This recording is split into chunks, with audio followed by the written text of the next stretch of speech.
Je voudrais un petit peu vous entretenir sur la révolution des données. Vous savez, la notion des données a une importance cruciale dans le domaine du management ou de l'investissement.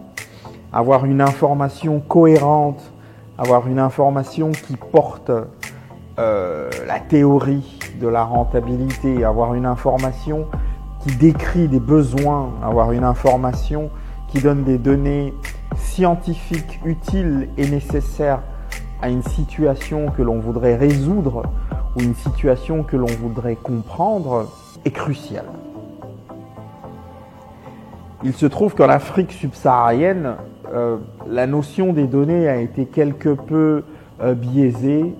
Les données sont soit très anciennes dans cette région économique-là, ou soit très imprécises parce qu'elles ont été collectées, ces données, dans des conditions très peu fiables ou dans des conditions fortement orientées à cause du positionnement du collecteur de données, à cause du positionnement de l'utilisateur des bases de données.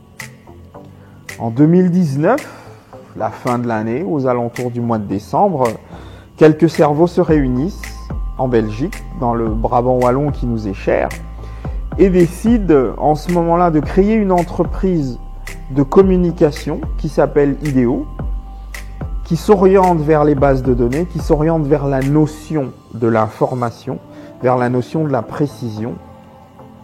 Ils établissent alors une devise qu'ils appellent la richesse de l'info. Ideo, la richesse de l'info.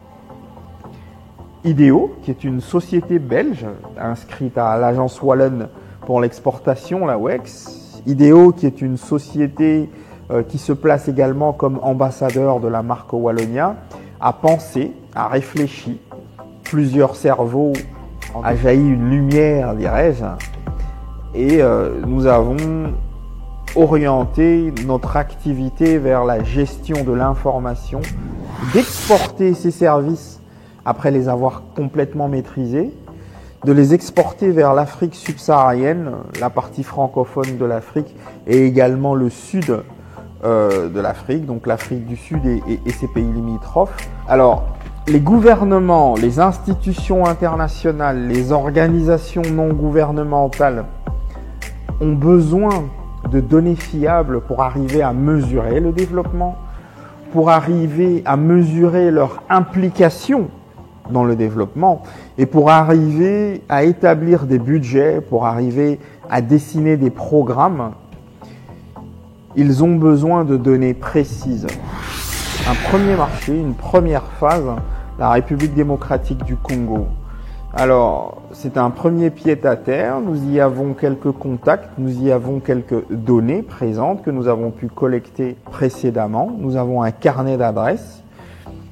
Nous arrivons à faire le contour d'un marché que nous évaluons à peu près 35 millions de dollars pour la seule République démocratique du Congo, ne parlant que des structures étatiques et gouvernementales de la République démocratique du Congo faiblement informatisées. Les entreprises commerciales en font également partie.